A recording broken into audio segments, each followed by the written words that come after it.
সম্মানিত আমার দিনী ভাইরা, চতুর্দিকে চলছে এখন ফিতনা ফাসাদ। কথা বলেন না কেন? ঠিক কিনা? একেবারে টুপি থেকে শুরু করে সবকিছুতেই শুধু ফিতনা আর ফিতনা। কথা বলেন না কেন? ঠিক কিনা? ফিতনা এমন জায়গায় গিয়েছে, গতকালকে দেখবেন এক মৌলবী আহলে হাদিস নামক সম্প্রদায়ের এক লোক ওয়াজের ময়দানে এসে তসবিহ ছিঁড়ে ফেলতেছে, বলে তসবিহ পড়া, তসবিহ দিয়ে আল্লাহরে ডাকা, এটা নাকি শিরক। জোরে বলে না নাউযুবিল্লাহ। এ বলেন আমরা কি তসবির ইবাদত করি না আল্লাহ? তসবির সংখ্যা গণি না আল্লাহর নাম জপি? এটাও শিরক। শিরক কত সস্তা হয়ে গেছে, কত সস্তা! আরে কচু পাতাও তো এখন শাক হিসাবে বিক্রি করা হয়, কচু পাতার চেয়ে সস্তা হয়ে গেছে এখন শিরক ফতুয়া দেওয়া। এই কথা বলেন এখানে, ঠিক কিনা? আচ্ছা আপনারা বলেন, আপনাদের মাথায় কি আছে? আজকে জুমার দিন টুপি সারা নামাজ পড়ছে না টুপি সহ? আচ্ছা বলেন, টুপি কার সুন্নত? পিছনের বেড়াকে রাগ করছে না আমার উপরে? আজকে যত বক্তা দাওয়া দিচ্ছে সবচেয়ে কম বয়স, কম যোগ্যতা সম্পন্ন হলাম আমি। তো বয়স কম দিকে আবার এত ভাববেন না যে আহলে সুন্নাত ওয়াল জামাতের অসংখ্য আলেম ওলামাদের দোয়া নিয়ে কিছু কথা বলার চেষ্টা করি। ওই বাহাস নামক শব্দ আসলে প্রথম 4-5 জনের ভিতরে আমার নামটা মানুষ মোহাব্বত করে, আমাদের আলেমরা তো দেয়, এখন ওয়াহাবিরা লামাযাবিরাও আমার নামটা ঢুকায়। এটাই আমার জীবনের সবচেয়ে বড় পাওয়া। একটু যদি কোন না মারহাবা। এ বাবা, বক্তার অভাব নেই, কিন্তু বাতিলদের সাথে বসে কথা বলা। এ বাবা, অনলাইন সামনে এমন একটা সময় আসতেছে, বাহাস হবে অনলাইনে, ঘরে বসে বাহাস অনলাইনে, কিন্তু অনলাইনে বাহাস করার মতো আমাদের লোকের সংখ্যা খুব কম। আজকে আপনারা যাদেরকে 50-60 হাজার টাকা, এ বাবা, যাদের সুর দেখে আপনারা মনে করেন আরে বাপ রে বাপ, সুরটা হুজুরের কত বড়, হুজুর জানি কত বড়, কিন্তু আসলে ওয়াহাবিদের সাথে লাগাই দিলে বোঝা যাবে হুজুরের সুরই আছে আর কিছু নাই। এই কথা বলে না কেন? ঠিক কি? বহু বক্তা এই ওয়াজের সিজনে বহু বক্তার দলিল দিয়ে এবার সহযোগিতা করে নিয়ত করছে আগামী বছর থেকে বন্ধ করে দিব ওয়াজ, একটা উল্টা পাল্টা করে আর মেসেঞ্জারে জ্বালা দেখাইলে আপনারা অবিশ্বাস করবেন। যাওয়ার সময় হয়তো কেউ পার্সোনাল দেখা করতে চাইলে ভিডিও সারা ভিডিও করবেন না, আমি আপনারা দেখাবো, কিন্তু আপনারাই শুধু সুরের পাগল হয়ে 60 হাজার টাকা দেন। এ বাবা, নরমাল মাসালাও যখন জিজ্ঞাসা করে খুব লজ্জা লাগে। যেই কথা বলতেছিলাম, টুপি আমার নবীর সুন্নাত, আপনারা বলেন এটা নিয়ে কখনো মতভেদ আছে? আমাদের সমাজে কখনো মতভেদ ছিল?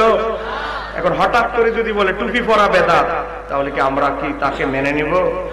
তাকে জড়ায়া ধরবো? এ বাবা, এই কথা যখন আমরা বলতে যাব, আমাদের কিছু ভাইদের অ্যালার্জি খাইজানি শুরু হয়ে যায়। কলেজ বিশ্ববিদ্যালয়ের ছেলেরা কি হুজুর দাওয়াত দিছে, হুজুর শুধু সমালোচনা করে। ওরে বাবা, আমার নবীর সুন্নতকে বলবে বেদাত, আর আমি তখন প্রতিবাদ করলে আমি হয়ে যাব বিশৃঙ্খলাকারী। এই বিশৃঙ্খলাকারী যে আপনি বললেন, এটাও তো অপব্যাখ্যা। কথা বলেন ঠিক কি? এ দেখেন বাবা, আমার হাতে একটা বই, জানি কিছু যুবকরা এলাকার কষ্ট পাবে, কিন্তু কিছু করার নাই, দাওয়াত দিলে দিবেন, না দিলে নাই, কিন্তু আমার হক কথা বলতে হবে। এই কথা বলেন না কেন? ঠিক কিনা? এ দেখেন আমার হাতে একটা বই, বইয়ের নামও সুন্দর, লেখকের নামও সুন্দর, কিন্তু বইয়ের ভিতরে লেখা হলো অসুন্দর। নাম লেখছে রাসূল সাল্লাল্লাহু আলাইহি ওয়াসাল্লামের সালাত। আরে বাবা, কত সুন্দর! লেখকের নামও সুন্দর, আব্দুর রাজ্জাক বিন ইউসুফ। আল্লাহ 99 নামের এক নাম রাজ্জাক, নামও ঠিক, বইয়ের নামও ঠিক, কিন্তু ভিতরে হইল সব অশুদ্ধ। কথা না কেন? ঠিক কিনা? এ আমার যুবক ভাইরা, এ দাঁত মন্ডলের আমার যুবক ভাইরা, যারা আজকে সহিহ হাদিসের ট্যাবলেট খেয়ে অন্ধভক্ত হয়ে গিয়েছেন, তাদেরকে বলবো একটু কষ্ট করে মিলিয়ে নেন। সন্দেহ লাগলে যাওয়ার সময় ছবি তুলে নিয়ে যাবেন। এই বইয়ের 140 পৃষ্ঠার ভিতরে তাকে একজন প্রশ্ন করেছে। প্রশ্ন কি? সালাতের সময় টুপি পড়তে হবে কি? নামাজ পড়ার সময় টুপি পরার দরকার আছে? উত্তর দিতেছে এই শায়েখ, কয় কি রাসূল সাল্লাল্লাহু আলাইহি ওয়াসাল্লাম টুপি মাথায় দিয়ে সালাত আদায় করতেন, তার কোনো প্রমাণ নেই। জোরে বলেন না, জোরে নাউযুবিল্লাহ বলেন না। নবী জীবনে কোনোদিন টুপি পরে নাই, তার মানে কি এই যে টুপি পরে ওয়াজে আসলেন, সারাটা জীবন যে টুপি কিনে টাকাগুলোর খরচ করলেন, এই হুজুরের ফতোয়া হলো সব টাকা জলে চলে গেছে। আপনারা বলেন নবী করে নাই তো মানে বেদাত, এদের ভাষা। তাহলে আপনারা বলেন টুপি পরাটা কি বেদাত? বলেন বেদাত। এখন আমরা যদি এই নবীর সুন্নতের পক্ষে কথা বলি, একদল লোক বলবে কি হুজুর দাওয়াত দিয়েছেন? বাবা আমি আমার জীবন থাকতে নবীর সুন্নতের পক্ষে কথা বলবো তো বলবোই। কথা বলে না কেন? ঠিক কিনা? আজকে নিজেদেরকে দাবি করে সহিহ হাদিস।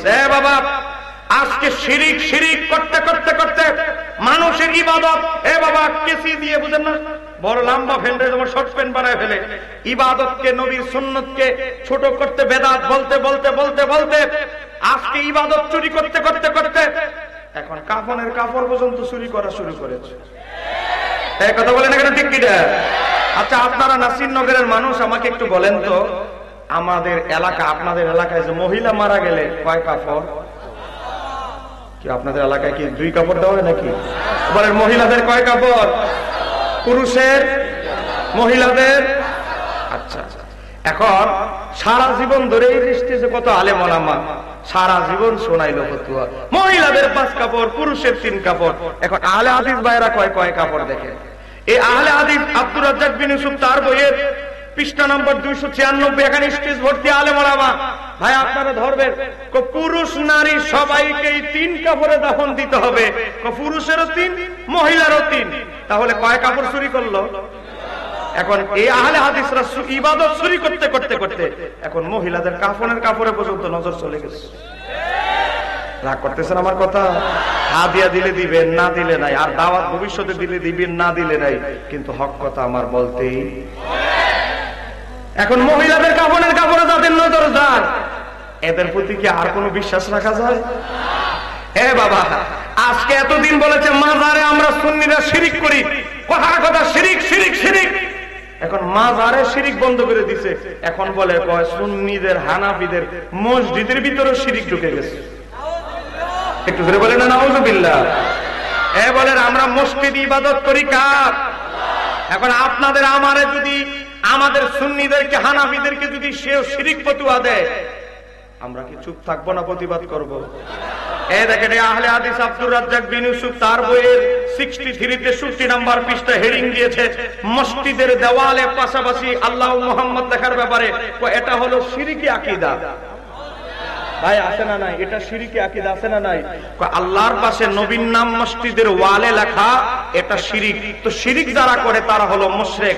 অতএব আপনাদের নাসিরনগর থানায় যত মসজিদে ডান দিকে আল্লাহর নাম, বাম দিকে নবীর নাম আছে, এই আহলে হাদিস ভাইদের মতে আপনার আর কেউ মুসলমান নাই, সব শিরিক করে মুশরিক হয়ে গেছে। জোরে বলে নাউজুবিল্লাহ। এরপরেও কি আমরা চুপ থাকা যায়? এরপরে কি চুপ থাকার সুযোগ আছে? আচ্ছা বলেন 5 ওয়াক্ত নামাজ কি নফল না ফরজ? আবার জোরে বলেন 5 ওয়াক্ত নামাজ কি নফল না ফরজ? বাবা আমি ঈমান আকীদার কথা বলবো, এরপরে বহু বক্তা আছে সুর দিয়ে আওয়াজ করবে, আপনাদের হৃদয়ে ঠান্ডা করে দিবে। কিন্তু আমি কিছু আকীদা কথা বলবো। সব বক্তা তো আর সব কোয়ালিটি করলে হবে না, কিছু থাকবে গরম, কিছু থাকবে নরম। কথা বলে না কেন? ঠিক কি দেখে? বাবা গভীর ভাবে লক্ষ্য করেন, এই 5 ওয়াক্ত নামাজ ফরজ। যারা মুরব্বী বাবারা, আপনারা যে দাড়ি পেকে গেছে, এই আমার বাবা চাচারা যারা আছেন, বাবার বয়সে, আমার দাদার বয়সে, নাভির নিচে আমরা হাত বাঁধলাম, বারবার আঙ্গুল নাচাই নাই, একবার ইশারা করলাম, আমি নাচতে বললাম, বাবা ফরজ নামাজের পর মোনাজাত দিলাম। আজকে আমাদের আহলুল হাদিস ভাইদের দাবি কি জানেন? একটু দেখেন, আপনাদেরকে আমি নফল মুস্তাহাব মাসালার বিতর্কে জড়াবো না, আমি ঈমান এবং ফরজিয়াত সম্পর্কে আপনাদেরকে কথা বলবো। এই আরেক ভদ্রলোক, ওনাদের বড় হুজুর বই লিখেছে জাল হাদিসের কবলে রাসূলুল্লাহ সালাত, লেখক মুজাফফর বিন মহসিন। এই হুজুর এমন হুজুর, এই হুজুর ফতোয়া দিতে দিতে দিতে দিতে হুজুরের মাথার চান্দু এত গরম হয়ে গেছে, কয় বর্তমানে আমরা যে কোরআন পড়ি, এই কোরআনের ভিতরেও নাকি ভুল আছে। আরেকটু আসতে বলে, যে হুজুর কোরআনের ভুল ধরার চেষ্টা করে, এই হুজুর থেকে কি আমরা কোনো কিছু গ্রহণ করার কোন সুযোগ আছে? দেখেন এই হুজুর বই লিখেছে নামাজের উপরে, এই বইয়ের 28 নাম্বার পৃষ্ঠা। বাবারা এখন স্টেজে ভর্তি আলেম, আমি যদি সাফার ধরে কথা বলি তারা ধরবে। 28 নাম্বার পৃষ্ঠা এই হুজুর লিখতেছে, আমরা যারা নাবির নিচে হাত বাঁধি, আমরা যারা আমি নাচতে বলি, আমরা যারা বারবার হাত নাচাই না, বুঝেন না, আমাদের নামাজকে ব্যঙ্গ করে বলছে বর্তমান সমাজে, মানে বাংলাদেশ শুধু অধিকাংশ হানাফি, বর্তমান সমাজে যে সালাত মানে নামাজ প্রচলিত আছে তা জাল ও জয়ীফ হাদিস ভিত্তিক বানোয়াট সালাত। ভাই আপনারা বলেন বানোয়াট সালাত শব্দটা আছে না নাই? এ বানোয়াট বুঝেন, মানে বাতিল, মানে সারা জীবন যে নাবির নিচে হাত বাঁধলেন, ওনাদের মতো বারবার আঙ্গুল নাচান নাই, ওয়ালাদ দোয়ালিন বলার পরে আমিন বলে চিৎকার করেন নাই, আপনার নামাজ সব বঙ্গোপসাগর দিয়ে ভেসে গেছে। আর আপনি যদি বুঝেন না এদের আবার জায়গা লাগে 3 গুণ, বলেন না কয় গুণ? আপনি যদি এভাবে তাদের মতো নামাজ আদায় করতে পারেন বারবার, বুঝেন না, আপনার নামাজ চলে যাবে আরশে আজিমে। আর আপনি হানাফি মাযহাবের অনুসারী হওয়ার কারণে আপনার সব ইবাদত বানোয়াট, সব বঙ্গোপসাগরে ভেসে গেছে। এ বাবা, 5 ওয়াক্ত নামাজ কি নফল না ফরজ? আমাদের ফরজ ইবাদতকে যারা বলে বানোয়াট, বাতিল, আমাদের নামাজ নামাজই না, কিছুদিন পরে বলবে আমাদের সবে বরাতই না। বলে কি না? এই দেখেন না, গত বছর সবে বরাতে কি বলছে আকরামুজ্জামান বিন আব্দুল সালাম, সবে বরাতে ইবাদত করার চেয়ে বেশ্যাখানায় যাওয়া উত্তম। বলেন আলেম ওলামারা আছে, বলেছি কিনা? আসলে বেশ্যাখানায় যাদের যায় অভ্যাস, এদের জিহ্বায় এই শব্দটা আসবেই। এই কথা কোন কেন, ঠিক কিনা? বাবা, যারা এজিদকে হযরত এজিদ বলে, এজিদের নামের আগে বলে হযরত এজিদ, আবার শেষে বলে রহমাতুল্লাহ আলাইহি, এই কোম্পানির লোক আছে না নাই? এরা হইল ডাইরেক্ট ওই কোম্পানির লোক। এই হুজুর তো ইউটিউবে সার্চ দিবেন এজিদ সম্পর্কে, শায়েখ আব্দুর রাজ্জাক বিন ইউসুফ, দেখবেন সে 3 বার এজিদের নাম নিতে গিয়ে বলেছে রহমাতুল্লাহ আলাইহি। জোরে কোন নাউযুবিল্লাহ। বাবা, আজকে তারা কেমন হুজুর ইমাম বানাইছে, দেখেন কেমন বাপরে। এজিদ বাবার ইমাম বানাইছে নেতা। এজিদ বাবার অনুসারীদেরকে পরিচয় করাচ্ছি।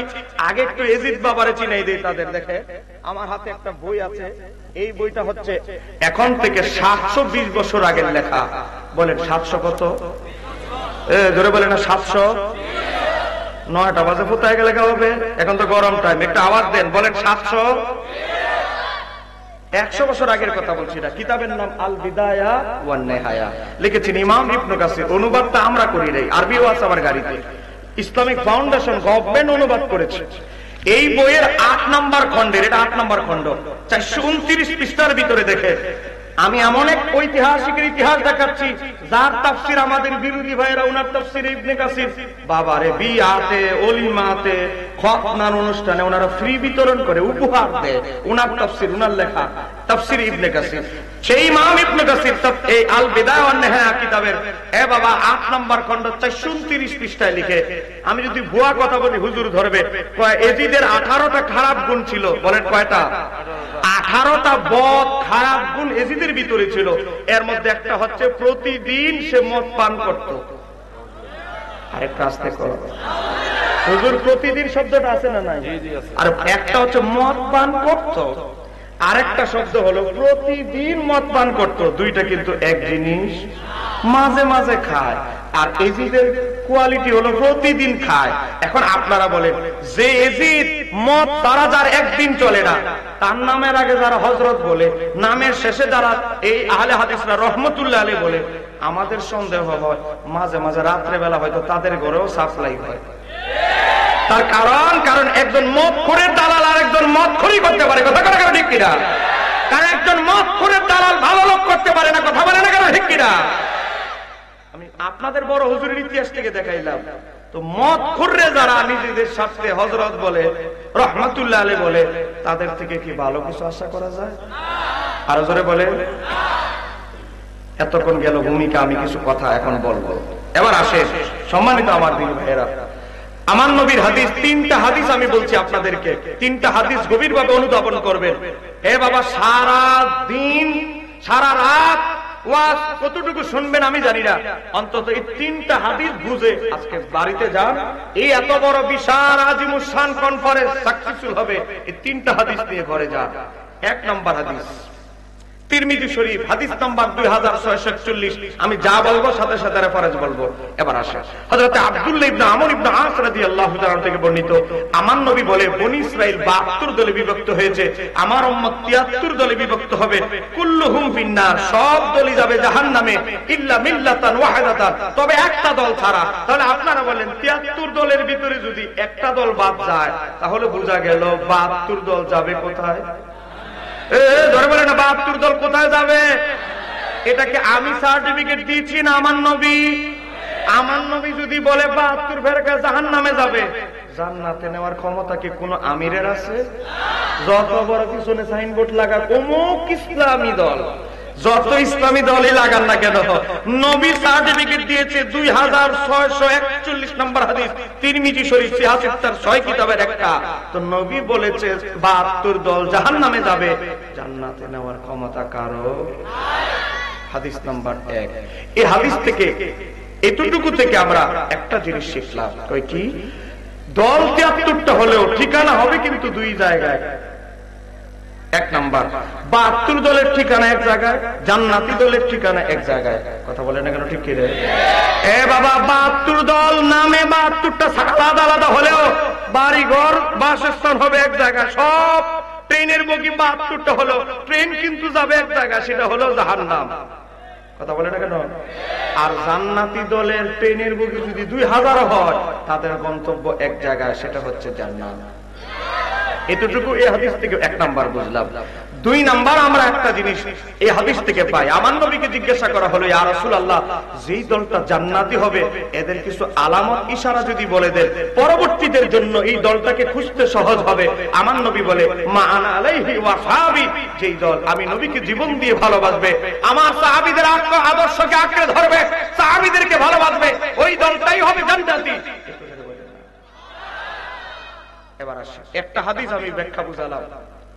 তাহলে আহলে সুন্নাত ওয়াল জামাতের একটা নিদর্শন, সঠিক জান্নাতি দলের একটা নিদর্শন কি?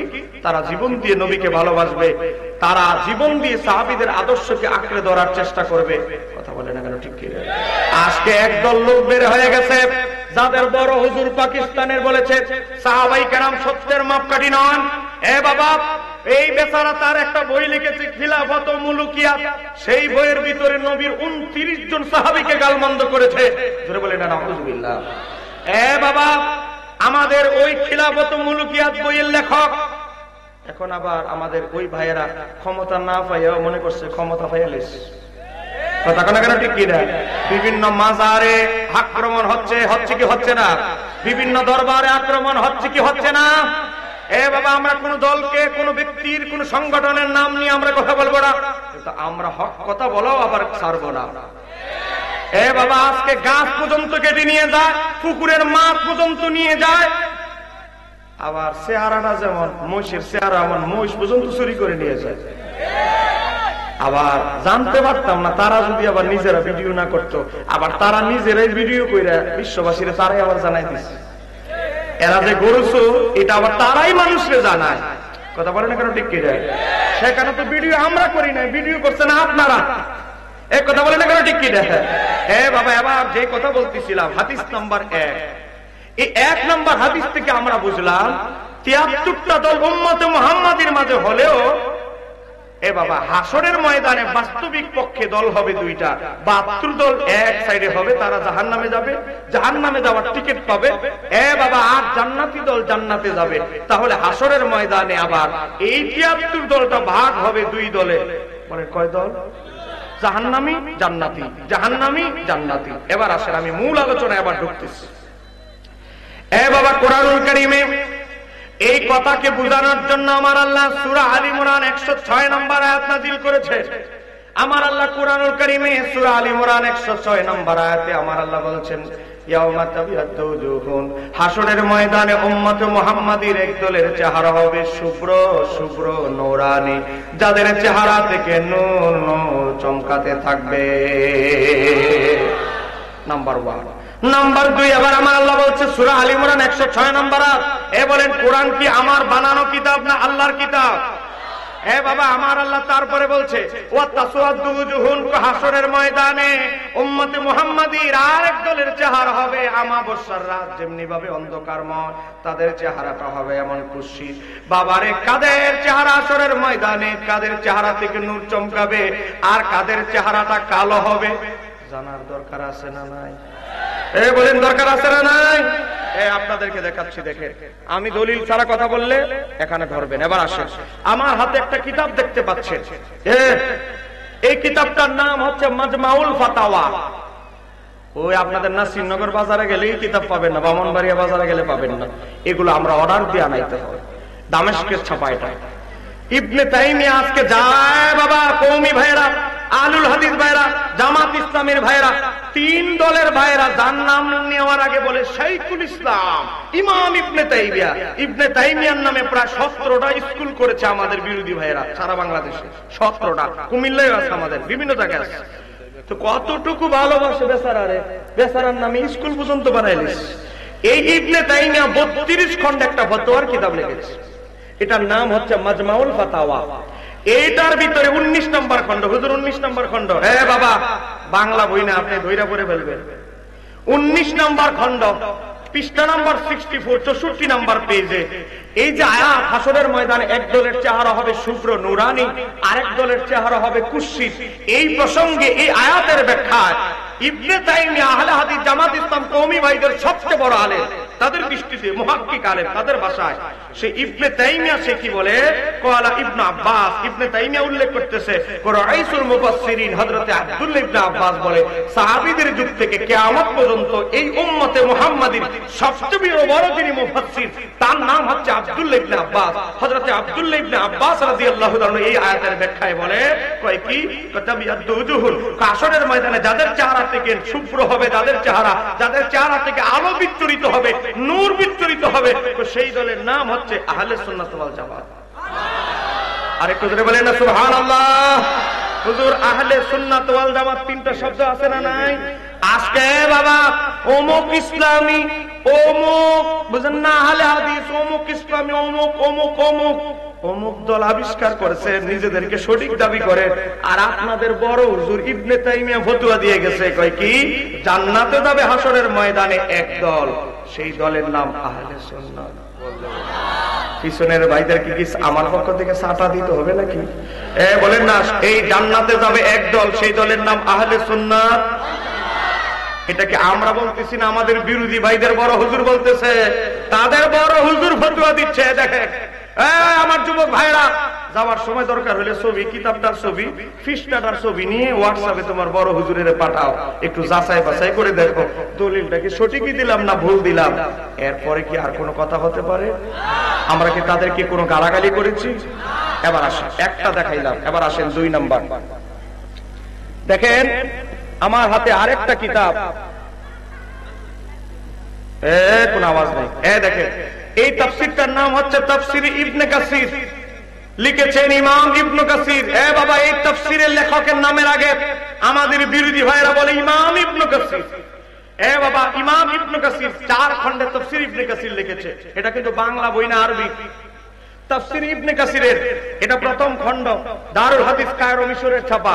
এই কিতাবের 480 নম্বর পৃষ্ঠায়, 480 নম্বর পৃষ্ঠার ভিতরে ইমাম ইবনে কাসির লিখতেছে, তাবিয়াতু উজুহুল, হাসরের ময়দানে যাদের চেহারা থেকে নূর চমকাবে, সেই দলের নাম কি? ইমাম ইবনে কাসির লিখতেছে সেই দলের নাম আহলে সুন্নাত ওয়াল জামাত। কাদের চেহারা বিশ্রী হবে, কাদের চেহারা বিশ্রী হবে? ইমাম ইবনে কাসির বলে ওয়াতাসওয়াদু উজুহুল, যাদের চেহারা হাসরের ময়দানে কালো হবে, ওই দলের নাম হচ্ছে আহলিল বিদআতি ওয়াল ফিরকাতি। 72 দলের চেহারাটা আমার আল্লাহ এমন ফিল মেরে দিবেন হাসরের ময়দানে, জান্নাতি দলের লোকেরা, নবীরা, শহীদরা, ফেরেশতারা বাবা দেখা মাত্রই বুঝবে এ দুনিয়াতে বেজাল কোম্পানির সদস্য ছিল। কথা কন না কেন, ঠিক কিনা? তারপরে ইমাম ইবনে কাসির বলে ক্বালাহু ইবনে আব্বাস রাদিয়াল্লাহু তাআলা আনহুমা, এটা আমার এই তাফসীর লেখা হয়েছে 700 বছর আগে। ইমাম ইবনে কাসির বলে এটা আমার নিজের ব্যক্তিগত মত নয়, এটা রাইসুল মুফাসসিরিনের মত। যেরকম না মারহাবা। এবার আরেকটা তাফসীর দেখাচ্ছি, সময় যেহেতু কম, এত কিতাবের ডকুমেন্ট নোটবুকে লেখা, এগুলো সব বলা যাবে না।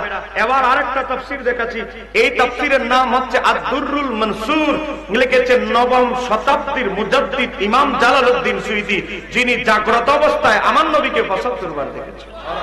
যে জালালউদ্দিন সুয়ুতীর সিনার ভিতরে 2 লক্ষ হাদিস মুখস্থ ছিল। বলেন না কয় লক্ষ? 2 লক্ষ হাদিস মুখস্থ ছিল। আমি বেশি সময় নিব না আপনাদেরকে, একটু 40-50 মিনিট 45 মিনিট কি একটু ধৈর্য ধারণ করে বসতে পারবেন ইনশাআল্লাহ? দেখেন ইমাম জালালউদ্দিন সুয়ুতী, যার কিতাব কওমি মাদ্রাসায় পড়ানো হয়, কিতাবের নাম জালালাইন। যার কিতাব আলিয়া মাদ্রাসায় পড়ানো হয় ফাজিল ক্লাসে, কিতাবের নাম তাফসিরে জালালাইন। বাবা যারা আলিয়া মাদ্রাসা কামিল করতে হবে, তাফসিরে জালালাইনের উপরে 100 নম্বর পরীক্ষা দিয়েই মৌলবী সার্টিফিকেট অর্জন করতে হবে। এটা আলিয়ার কথা বলছি। আর কওমি ভাইরা যারা দাওরায়ে হাদিস পাস করবে, জালালাইন কিতাব না পড়ে, জালালাইন ক্লাস না পড়ে, দাওরায় হাদিস পড়া সম্ভব? তো এই তাফসিরে জালালাইন যিনি লিখেছেন তিনি হচ্ছেন ইমাম জালালউদ্দিন সুয়ুতী। সে ইমাম জালালউদ্দিন সুয়ুতী 15 খণ্ডে একটা তাফসির লিখেছেন, নাম হচ্ছে আদ-দুররুল মানসুর। সেই কিতাবের 3 নম্বর খণ্ড, আমি যদি ভুয়া ডকুমেন্ট দেই ধরবে হুজুর, এই 3 নম্বর খণ্ডের 722 নম্বর পৃষ্ঠা দেখেন। 722 নম্বর পৃষ্ঠার ভিতরে ইমাম জালালউদ্দিন সুয়ুতী রাহমাতুল্লাহ আলাইহি উল্লেখ করছেন, কয় কি, একটু গভীরভাবে লক্ষ্য করেন। আপনাদের কাছে আমি জানতে চাই, আপনারা বলেন কোরআন নাজিল হয়েছে নবীর উপরে, বলেন কোরআন নাজিল হয়েছে কার উপরে? আমাদের নবীর উপরে। এখন নবীর চাইতে কি কোরআন কারো পক্ষে বোঝা বেশি সম্ভব? বলে কারো পক্ষে বেশি সম্ভব? কেউ যদি বলে না রে আমি কোরআন নবীর উপরে নাজিল হলো, আমি কোরআন নবীর চাইতে বেশি বুঝি, এই বেচারার কি ঈমান আছে? তার মতো বিশ্ববাটপার কি আর কেউ আছে? এবার দেখেন এই বিশ্ববাটপারদেরকে একটু চিহ্নিত করে দিচ্ছি। এ বাবা, ইমাম জালালউদ্দিন সুয়ুতী নবীর একজন সাহাবী, নাম হচ্ছে হযরতে আবু সাঈদ খুদরী রাদিয়াল্লাহু তাআলা, তার থেকে বর্ণনা করছেন। তিনি বলছেন আন্না রাসূলুল্লাহ সাল্লাল্লাহু আলাইহি ওয়াসাল্লাম, নিশ্চয়ই রাসূল সাল্লাল্লাহু আলাইহি ওয়াসাল্লাম ক্বরা তেলাওয়াত করলেন ওই যে আয়াতটা। এবার তেলাওয়াত করে কওয়ালা আমার নবী বলছেন, হাসরের ময়দানে যাদের চেহারা থেকে নূর চমকাবে, গভীর মনোযোগ, যার উপরে কোরআন নাজিল হয়েছে সেই রহমাতুল লিল আলামিন নিজে বলতেছে, আমার সাহাবীরা শোনো, হাসরের ময়দানে আমার উম্মতের ভিতর থেকে যেই দলটা জান্নাতি হবে, যার উপরে কোরআন নাজিল হয়েছে, সেই নবী বলতেছে সেই দলের নাম আহলে সুন্নাত ওয়াল জামাত। তাহলে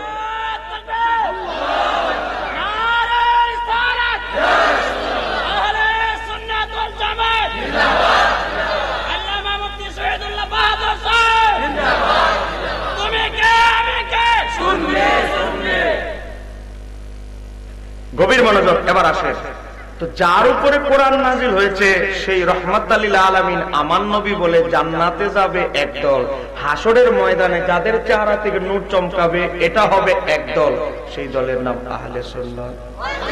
এটা হলো একজন সাহাবী নবী থেকে বর্ণনা করেছে, এটা বললাম। এবার আসেন আরেকজন সাহাবী বর্ণনা করেছে, তাকে আপনারা সবাই চিনবেন। তিনি হচ্ছেন হযরত ওমর রাদিয়াল্লাহু তাআলা শাহজাদা, নাম হচ্ছে হযরতে আব্দুল্লাহ ইবনে ওমর। এ বাবা, ইমাম খতিবে বাগদাদির বরাতে, ইমাম দাইলামির বরাতে হযরতে আব্দুল্লাহ ইবনে ওমর থেকে বর্ণনা করছে, হযরত আব্দুল্লাহ ইবনে ওমর আনিন নবী সাল্লাল্লাহু আলাইহি ওয়াসাল্লাম, নবী থেকে বর্ণনা করছে তাফসীর, কয় হাসরের ময়দানে যেই দলের চেহারা থেকে নূর চমকাবে সেই দলের নাম আহলুস সুন্নাহ ওয়াল জামাত। জোরে কন্না মারহাবা। নবীর 2 জন সাহাবী নবীর দরবার থেকে সরাসরি তাফসীর বর্ণনা করছে। আপনারা বলেন আমরা কোরআন শিখেছি, কোরআনের তাফসীর শিখেছি আমাদের ওস্তাদ থেকে, হুজুর কোরআন শিখেছে হুজুরের ওস্তাদ থেকে, কিন্তু সাহাবায়ে কেরাম কোরআন শিখেছে সাহিবুল কোরআন রাহমাতুল লিল আলামিনের দরবার থেকে। তাহলে সাহাবীদের শিক্ষা অর্জন তাফসীরের গেট, কোরআনের গেট, আর আমাদের শিক্ষা আর সাহাবীদের শিক্ষা, দুইটার ভিতরে পার্থক্য আছে না? না, আকাশ আর জমিন পার্থক্য। কথা বলেন না কেন, ঠিক কিনা? তাহলে এই সংক্ষিপ্ত পর্যালোচনা থেকে আমরা আজকের আলোচনা থেকে একটা জিনিস শিখলাম, আজকের ওয়াজ থেকে, জান্নাতে যাবে কয় দল? জোরে বলেন, জান্নাতে যাবে কয় দল? তাহলে আমরা কি 72 দল, নতুন দল, অমুক দল, অমুক দল, নতুন কোন দল খোঁজার আর দরকার আছে? বলেন, আর দরকার আছে? এতটুকু কি আজকের মাহফিল থেকে কি এতটুকু অনুধাবন বুঝ কি আপনাদের হয়েছে ইনশাআল্লাহ? তাহলে কি আমি সামনে যেতে পারবো ইনশাআল্লাহ? তাহলে আমরা সবার আগে রোডটা ঠিক করলাম, কারণ বাবা রে, রোড যদি ঠিক না করেন গন্তব্য তাহলে তো বিপদে পড়ার সম্ভাবনা আছে। রোড যেহেতু পাইয়া লাগছে জান্নাতে যাওয়ার, আহলে সুন্নাত ওয়াল জামাত, এখন আমাদের কাজ হলো ঈমান আস্তে আস্তে কিভাবে মজবুত করা যায়। কথা বলে।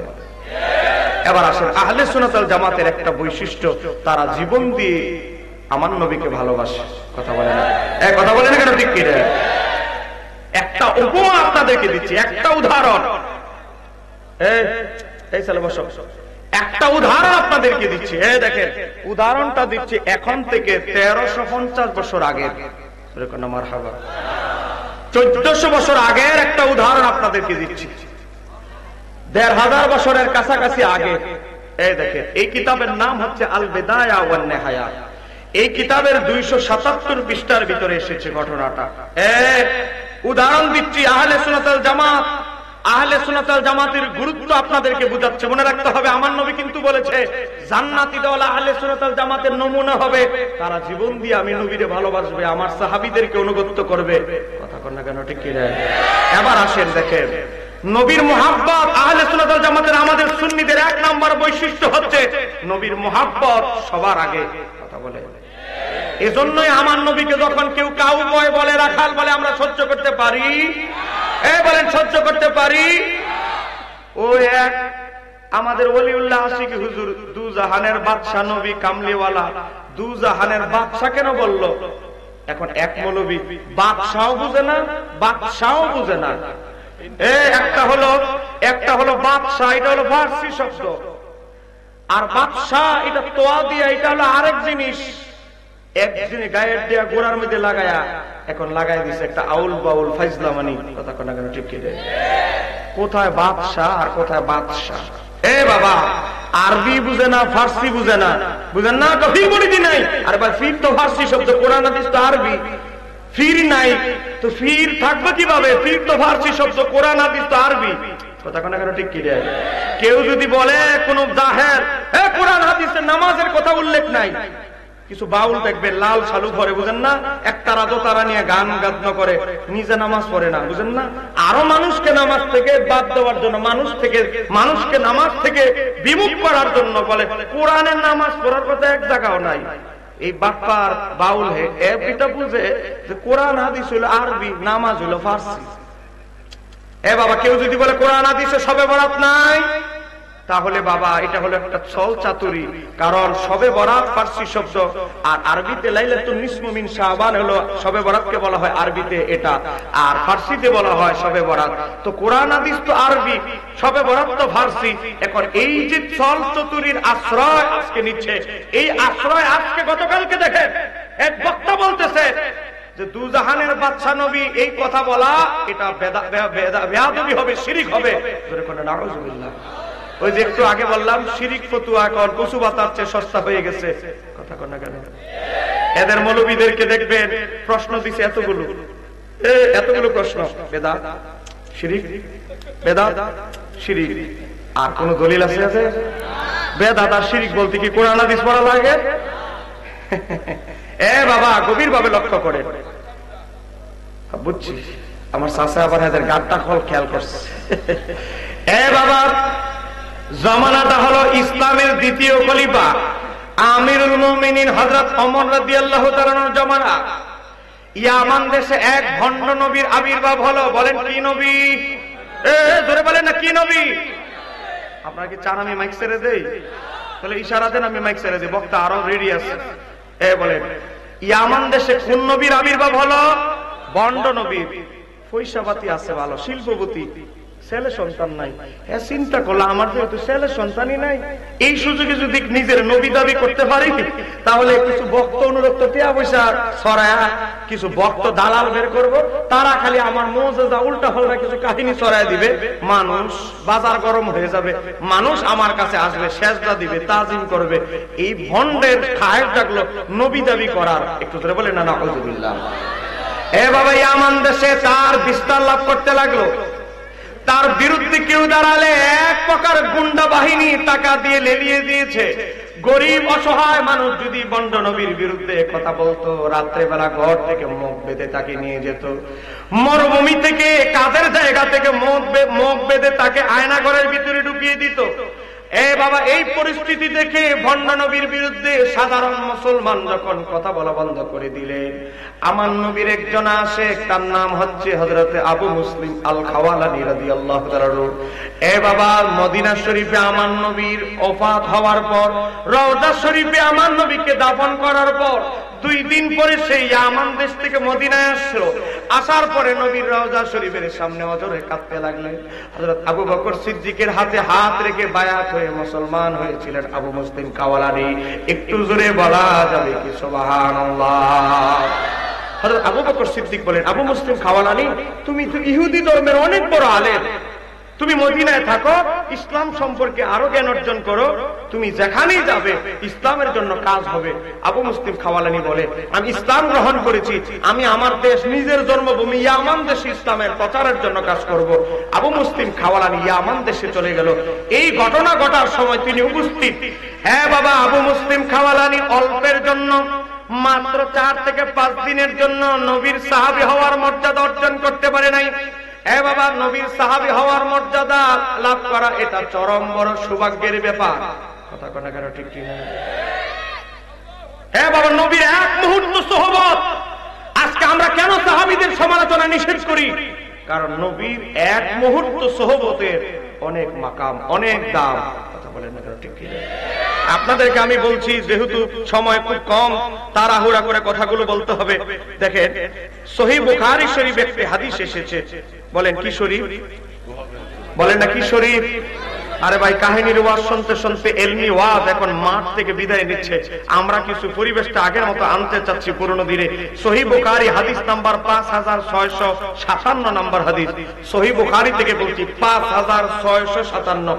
এই হাদিস থেকে ইবনে হাজার আসকালানী তার আল ইসাবা ফি তামিদিস সাহাবাতে আরো ব্যাখ্যা সহ বর্ণনা করেছে।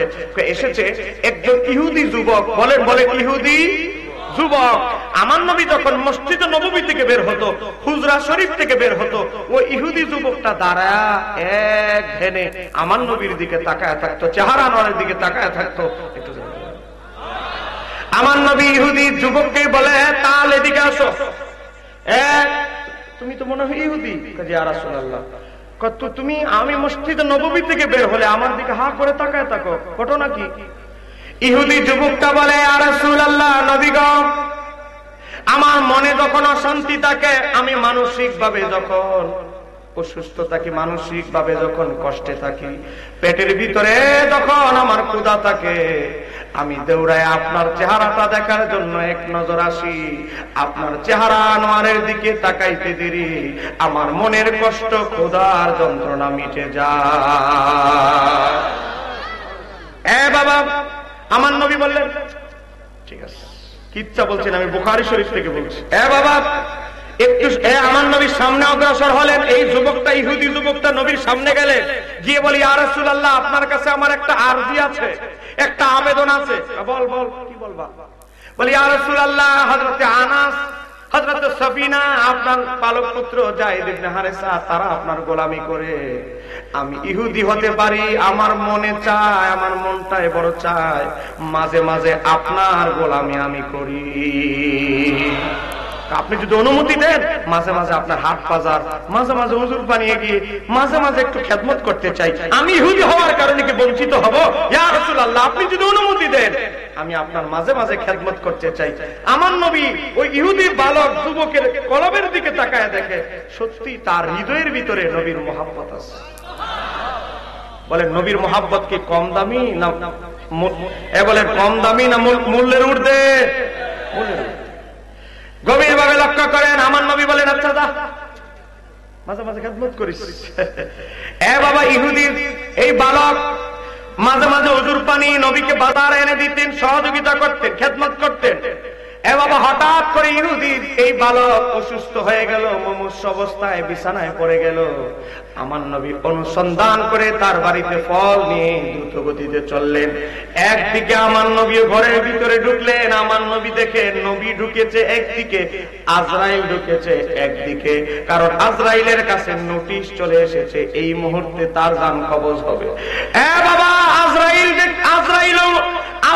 একটু সামান্য আগে ঢুকে গিয়েছে। আমার নবী ওই ইহুদি বালককে দেখার জন্য হুজরা শরীফ, তার হুজরায় ঘরের ভিতরে ঢুকে গিয়েছে।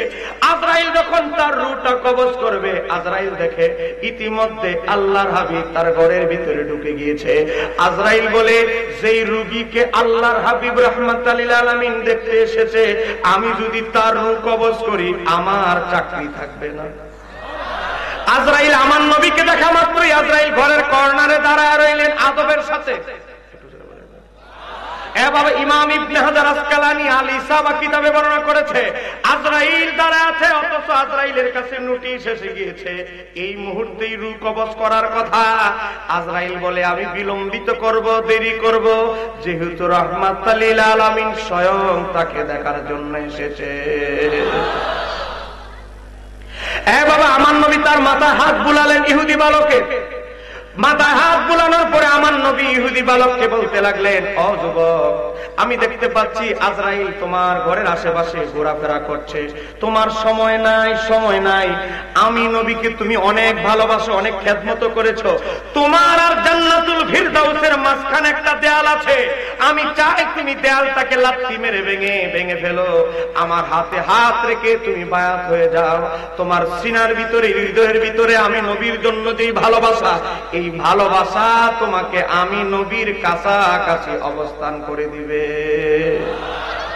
আমার নবী যখন দাওয়াত দিলেন, এই ইহুদি বালক তার বাবার দিকে তাকাচ্ছে, যেহেতু বাবা এখনো জিন্দা, বাবার দিকে তাকা, বাবা কি ভোট দেয়, বাবার দিকে যখন তাকালো, বাবা চিন্তা করলো যে আমি ইহুদি, মুসলমান না, কিন্তু এই নবী আল্লাহর হাবিব জীবনে কোনোদিন মিথ্যা কথা বলে? আল্লাহর হাবিব যেহেতু বলতেছে আমার ছেলের আয়ুকাল শেষ, আমার ছেলের মেয়াদ শেষ, অতএব আমি ইসলাম গ্রহণ করি আর না করি, ছেলের সর্বনাশ করে লাভ নাই। ইহুদি ওই ভদ্রলোক মাথা নাড়িয়ে বলতে লাগলো, ঠিক আছে বাবা, তুমি যেহেতু ওনারে পছন্দই করো, ওনার খেদমত করতে ভালোই বাসো, ওনার সাথেই তুমি মিলিত হও।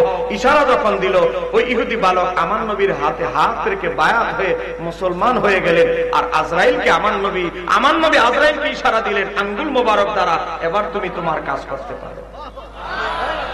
এ বাবা, রুটা নিয়ে গেল আজরাইল। আমার নবী দুই কানা হাত মোবারক উত্তোলন করে বলে, মাওলা, ও মাওলা, তোমার দরবারে শুকরিয়া আদায় করছি, আমার একজন আশেক, আমার একজন ভক্ত যে জীবন দিয়ে আমারে ভালোবাসে, আমার একজন আশেককে তুমি আমার উসিলায় জাহান্নামী থেকে জান্নাতুল ফিরদাউসে ঢুকিয়ে দিয়েছো। আমার দাঁতমন্ডল গ্রামবাসী, একটা উত্তর আপনারা দিবেন, সময় আমার কাছে নাই, একটা উত্তর আপনাদের কাছে চাই।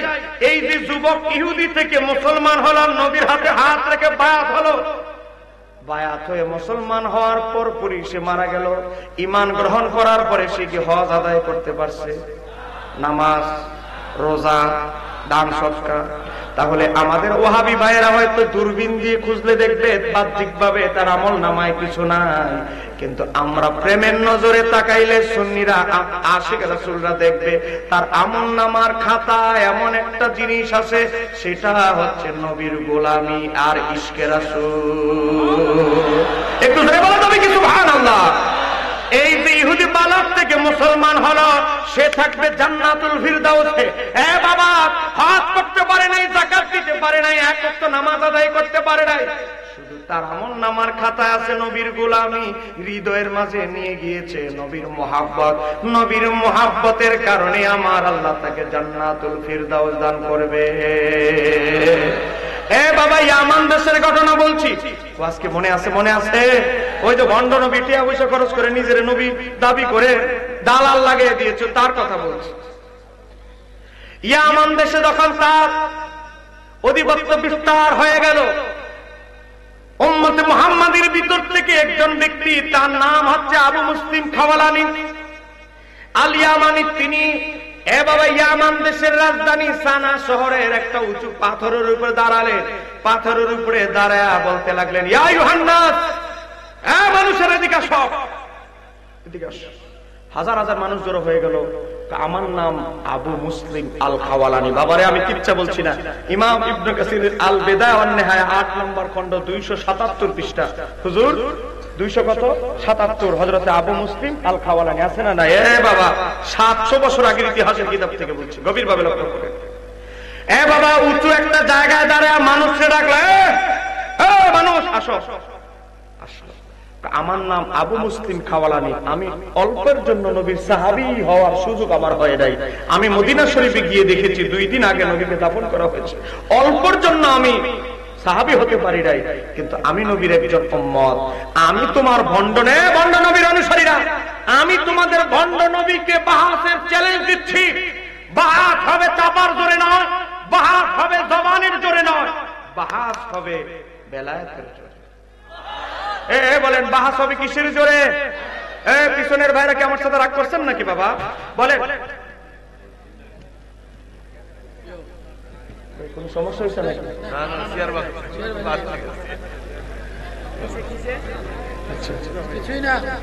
চেয়ারটা চেঞ্জ করে দেয়, একটা চেয়ার, প্লাস্টিকের চেয়ার তো বুঝেন না, সবই তো এখন 2 নম্বরে বেশ বেড়ে গেছে।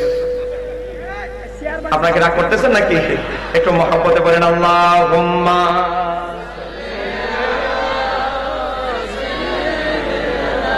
পিছনে পিছনে লানা মুহাম্মাদ ওয়া আলা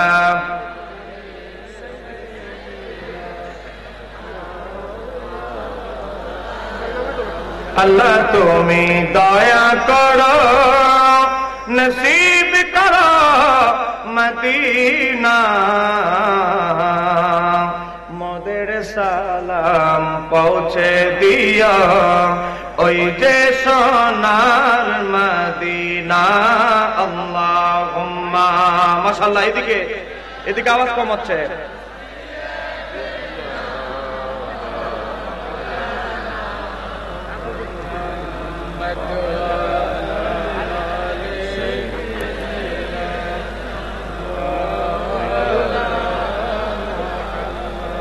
একটু গভীর ভাবে বাবা আমি চলে যাব আমার সময় খুব কম আপনাদেরকে হাত জোড়ে বলছি একটু মনোযোগ দিয়ে ঘটনাটা শোনেন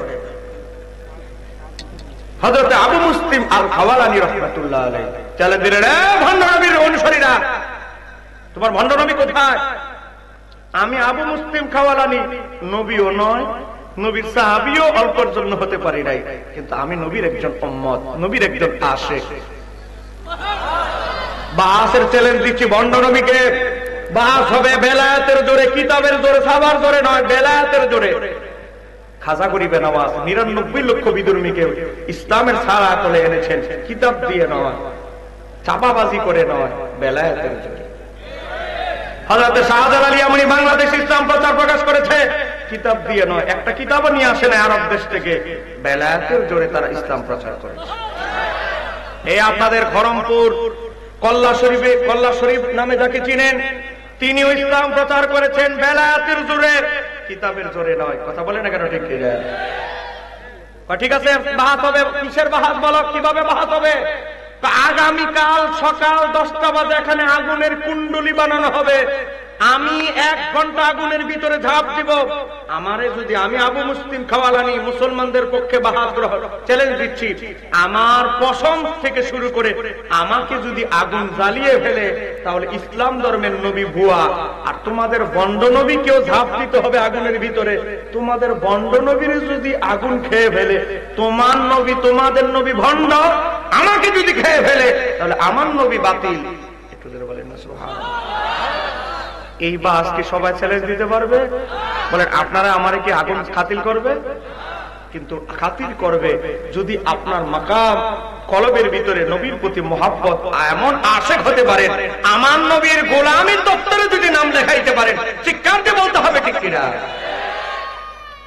আবু মুসলিম খাওয়ালানী বলেন আগামীকাল সকাল 10টায় বাহাস হবে আগুনের কুণ্ডলি বানানো হবে আগুনের ভিতরে আমি 1 ঘন্টা থাকবো আমারে যদি আগুন খেয়ে ফেলে ইসলাম ধর্মেও মিথ্যা আর তোমার ভণ্ড নবীরও আগুনের ভিতরে ঝাঁপ দিতে হবে ভণ্ড নবীর যদি আগুন খেয়ে ফেলে তোমার ভণ্ড নবী ভুয়া মিথ্যা এই বাহাসের চ্যালেঞ্জ দেওয়ার পর হযরত আবু মুসলিম খাওয়ালানী চ্যালেঞ্জ দিলেন আগামীকাল সকাল 10টা ভণ্ড নবীর অনুসারীরা কয় আগুনে ঝাঁপ দেওয়া এটা তো ছোট মুজিজা আমাদের নবী বহুত বড় বড় মুজিজা দেখিয়ে ফেলেছে চিন্তা করিও না সকাল 10টায় বাহাস হবে ওই যে দালালরা ভুয়া সংবাদ বুঝেন না ছড়ায় দিছে শহরে মনে করতেছে আসলে সে কাবিল লোক এবার আসে সকাল 10টায় বাহাস হবে সন্ধ্যা হয়ে গেছে রাত হয়ে গেছে এশারের নামাজ আদায় করে হযরত ইমাম আবু মুসলিম আল খাওয়ালানী রাহমাতুল্লাহ আলাইহি এ বাবা দুরূদ শরীফ পড়তে কাঁদতে ঘুমিয়ে গেলেন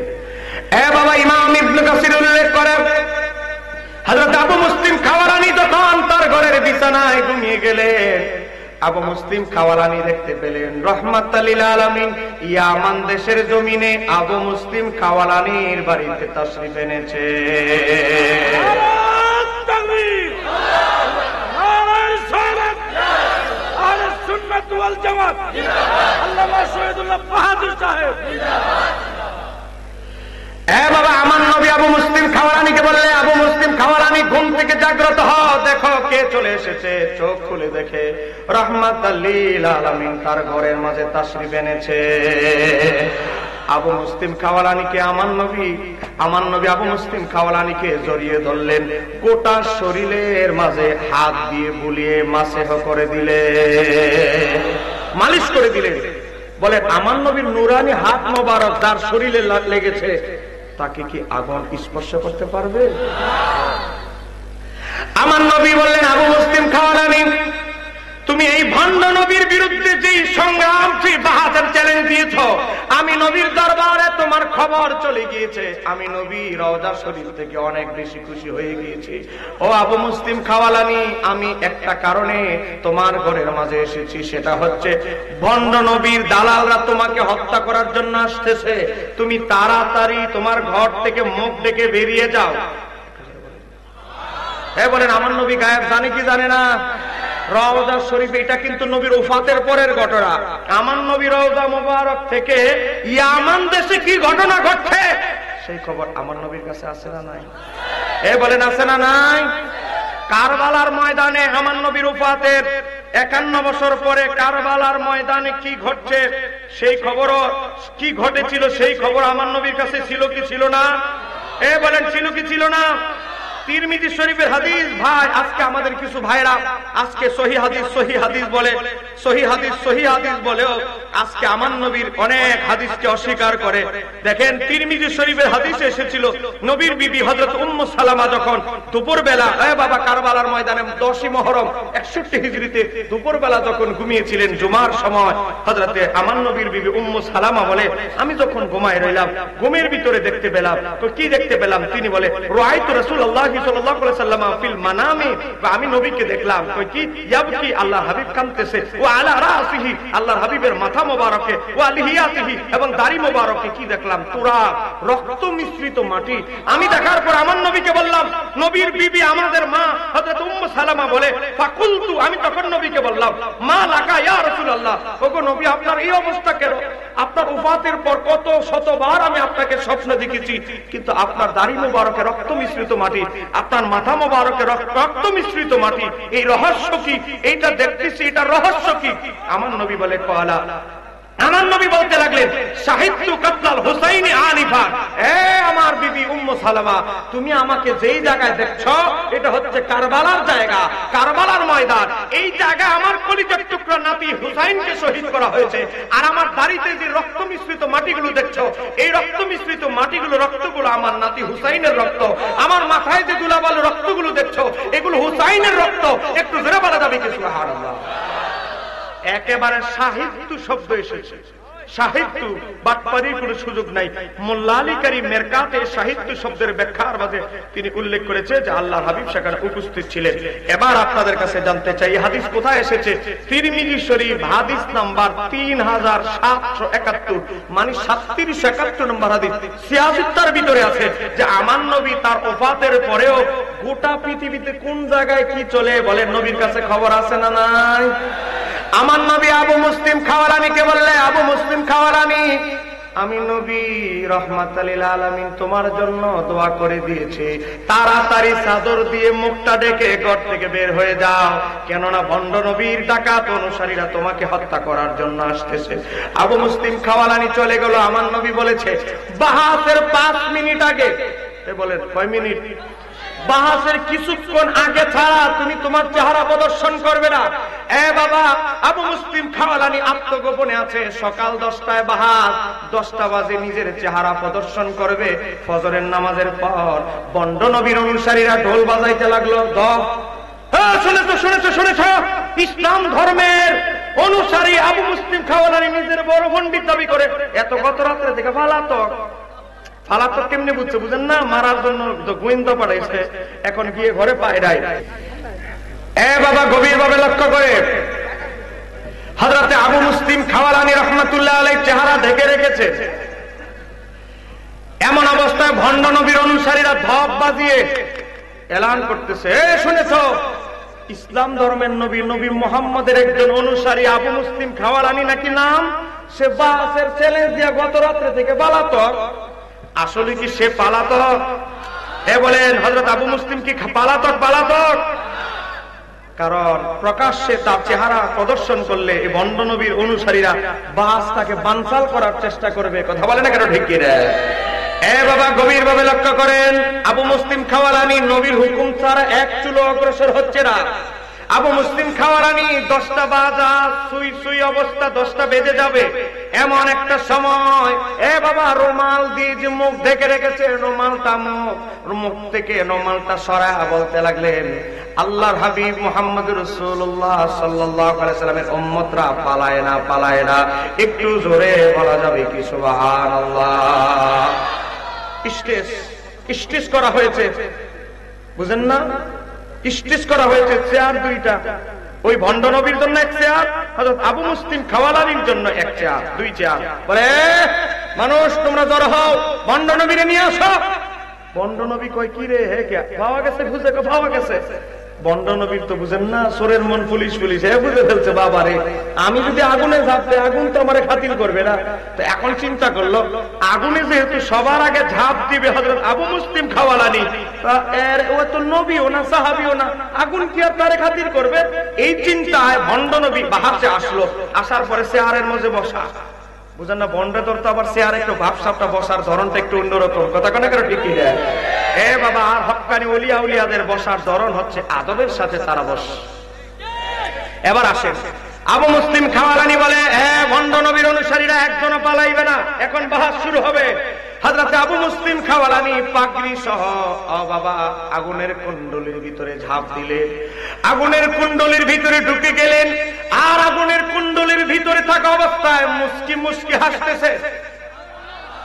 পরবর্তীতে তাকে যখন জিজ্ঞাসা করা হয়েছিল, আবু মুসলিম খাওয়ালানি আগুনের কুণ্ডলীর ভিতরে মুস্কি কেন হাসতেছিলেন, হযরত আবু মুসলিম খাওয়ালানি বলেছে, আমি আবু মুসলিম খাওয়ালানির পাশে আগুনের কুণ্ডলীর পাশে আমার নবী রাহমাতাল লিল আলামিন আমার দিকে তাকায়া তাকায়া মুস্কি হাসতেছিল।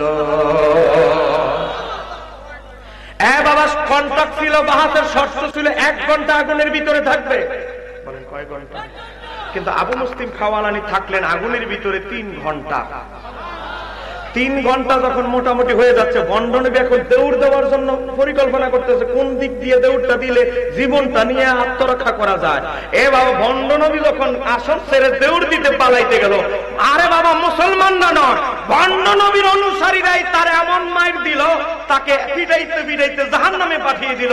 একটু জোরে বলা যাবে কি সুবহানাল্লাহ। বাবা দেখেন এই ঘটনা, এই সংবাদ, এই কারামত চলে গেল খলিফাতুল মুসলিমিন হযরত ওমর ইবনুল খাত্তাব রাদিয়াল্লাহু তাআলা দরবারে। হযরত ওমর চিঠি লিখলেন, চিঠি লিখলেন, আমি আমিরুল মুমিনিন ওমর ইবনুল খাত্তাব তোমাকে চিঠি লিখছি।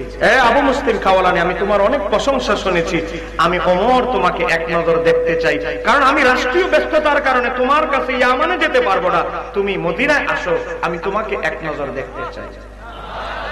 চিঠি পাঠাইছে কে? হযরত ওমর। বলেন চিঠি পাঠিয়েছে কে? হযরত ওমর। এবার আসো হযরত ওমরের কাছে যখন আসলো, বাবা ইমাম ইবনে কাসিরের আল বেদায়া ওয়ান নিহায়া 8 নম্বর খণ্ড 277 পৃষ্ঠা থেকে পড়ছি। বাবা দেখেন হযরত ওমরের কাছে যখন আসলো, হযরত ওমর রাদিয়াল্লাহু তাআলা তার চেয়ারটা ছেড়ে দিয়ে আবু মুসলিম খাওয়ালানিকে তার চেয়ারে বসায়া দিলেন। একা নিঃশ্বাস না হযরত ওমর বলতে লাগলো, কই কি বাবা আমি হুবহু পড়ছি। বলে হযরত ওমর বলে, প্রশংসা আল্লাহ যিনি আমাকে মৃত্যুর পূর্বে উম্মতে মুহাম্মাদীর মাঝে এমন ব্যক্তির দর্শন দান করেছেন। হযরত ওমর বলে, আল্লাহ তোমার দরবারে আমি শুকরিয়া আদায় করছি, ওমরকে এমন ব্যক্তির জিয়ারত দানে তুমি আমারে ধন্য করেছো, যার সাথে তুমি ইব্রাহিম আলাইহিস সালামের মতো আচরণ করেছো। বাবা দেখেন এখানে অনেক আলেম ওলামা আছে। এরপর বাবা দেখেন আলেম ওলামা আছে। এরপর হযরত ওমর মানে তিনি তার 2 চোখের মাঝখানে, মানে আবু মুসলিম খাওয়ালানির 2 চোখের মাঝখানে কপালে চুমু খেতে লাগলেন। একটু জোরে বলেন না। হযরত ওমরের মতো খলিফাতুল মুসলিমিন আবু মুসলিম খাওয়ালানির 2 চোখের মাঝখানে কপালে চুমু খাচ্ছে, নিজের চেয়ার ছেড়ে দিয়ে আবু মুসলিম খাওয়ালানিকে বসতে দিয়েছে। এটা কি ছোটখাটো ব্যাপার? বলেন এটা কি ছোটখাটো মর্যাদা? এখন আপনি দেখেন, একটু চিন্তা করেন এই ঘটনাটা থেকে। আবু মুসলিম খাওয়ালানি নবীর প্রেমে ভণ্ড নবীর বিরুদ্ধে বাহাসের চ্যালেঞ্জ দিয়েছেন, কিন্তু বাবা নবীর পক্ষে যদি আপনি জীবন দেওয়ার জন্য রেডি হয়ে যান, বলেন আমার পৃথিবীতে কোন নেতা এমপি আপনার পক্ষে না থাকলেও রাহমাতাল লিল আলামিন কি আপনার পক্ষে থাকবে কি থাকবে না? বলেন আমার নবীর দরবার থেকে কি কোনো কিছু গোপন আছে? বলেন গোপন আছে? এই যে আলিয়া মাদ্রাসা আলিম ক্লাসে যে পড়ানো হয় কাসিদায়ে বুরদা, চাদরের কবিতা, মোল্লা আলী কারি কাসিদায়ে বুরদার ব্যাখ্যা করতে লিখতে গিয়ে 79 পৃষ্ঠা শরফুদ্দিন বুসুরির জীবনী লিখেছে। শরফুদ্দিন বুসুরির কুষ্ঠ রোগের মতো শ্বেতবর্ণের রোগ হলো, পচন ধরা শুরু হয়ে গেল। পচনের দুর্গন্ধের কারণে হযরতে ইমাম শরফুদ্দিন বুসুরিকে একাকী ঘরে রেখে দিল। বাবা, শরীর থেকে দুর্গন্ধ বের হয়, জানালা দিয়ে খাবার দিত, জানালা দিয়ে কথা বলতো, ঘরে ঢুকতো না, সামনে যেত না। হযরতে ইমাম শরফুদ্দিন বুসুরি বলে, পৃথিবীর সবাই আমাকে ছেড়ে যেতে পারে, দুর্গন্ধের কারণে আমার বিবি আমারে তালাক দিতে পারে, সন্তান আমাকে দূর করে দিতে পারে, কিন্তু রাহমাতাল লিল আলামিন আমার আপনজন আছেন এবং আছেন থাকবেন। স্ত্রীকে বললেন, বিবি রে, আমারে দোয়া কলম দাও, কিছু কালি দাও। কি করবে? আমার মনটা বড় চায় নবীর শানে কিছু নাতে মুস্তাফা লিখবো। বাবা, হযরতে ইমাম শরফুদ্দিন বুসুরি কাসিদায়ে বুরদা লিখলেন প্রেম নিয়ে, চোখের পানি দিয়ে, নবীর মুহাব্বত দিয়ে, নবীর শানে কাসিদায়ে বুরদা লিখলেন। তখন নাম কাসিদায়ে বুরদা হয়ে যায়। লেখা শেষ, লিখতে লিখতে লিখতে ঘুমিয়ে গেলেন। বাবা, ইমাম শরফুদ্দিন বুসুরি দেখে ঘরটা নূরের আলোয় আলোকিত হয়ে গিয়েছে। আমার নবী বলে, শরফুদ্দিন চোখ খোলো, চোখ খোলো, দেখো তোমার ঘরে কে এসেছে। শরফুদ্দিন বুসুরি বলে, ইয়া রাসূলুল্লাহ, আমার মুখ থেকে দুর্গন্ধ আসে, আমার হাত থেকে দুর্গন্ধ আসে, আমি কি, আপনার কি অনুমতি আছে আমার এই দুর্গন্ধযুক্ত ঠোঁট দিয়ে আপনার হাতে চুমু খাবো? আপনার কি অনুমতি আছে আমার দুর্গন্ধযুক্ত ঠোঁট দিয়ে আপনার কদমে চুমু খাবো? এই অনুমতি কি আপনার আছে? আমার নবী বলে, ও শরফুদ্দিন বুসুরি, পৃথিবীর সবাই উম্মত ব্যক্তিত্ব, পৃথিবীর সবাই একে অপরকে ছেড়ে যেতে পারে, সন্তান মা বাবাকে ছেড়ে যেতে পারে, ভাই ভাইকে ছেড়ে যেতে পারে, আমি নবী আমার উম্মতকে ছেড়ে দেই না। শরফুদ্দিন বুসুরি নবীর হাত মোবারকে, কদম মোবারকে চুমু খেলেন। আমার নবী বললেন, শরফুদ্দিন, তুমি আমার শানে যে নাতে মুস্তাফা কাসিদা সমূহ লিখেছো, আমি নবী তোমার জবান থেকে এগুলো শুনতে চাই। কাসিদা শোনাইলে আমার নবীর সাথে ছিল চাদর। চাদর বলেন, নবীর সাথে ছিল কি? আরো যারা বলেন, নবীর সাথে ছিল কি? চাদর। আমি কিচ্ছা বলছি না, মোল্লা আলী কারি, আল্লামা মোল্লা আলী কারি 1014 হিজরিতে যার ইন্তিকাল, 1000 শতাব্দীর দুইজন মুজাদ্দিদ প্রসিদ্ধ, একজন মুজাদ্দিদ আল বেসানি, একজন মোল্লা আলী কারি। বাবা, মোল্লা আলী কারি লেখে, আমার নবী বললেন, শরফুদ্দিন নাও চাদর। আমার নবী নিজ হাত দিয়ে চাদরটা বাবা গড়ায়া দিলেন, পরায়া দিলেন। শরফুদ্দিন বুসুরি, আমার নবী বলেন, শরফুদ্দিন, তোমার শরীরের যত জায়গায় পচা দুর্গন্ধ ক্ষত আছে, আমার চাদর মোবারক দিয়ে মালিশ করো, তোমার সব রোগের চিহ্ন দূর হয়ে যাবে।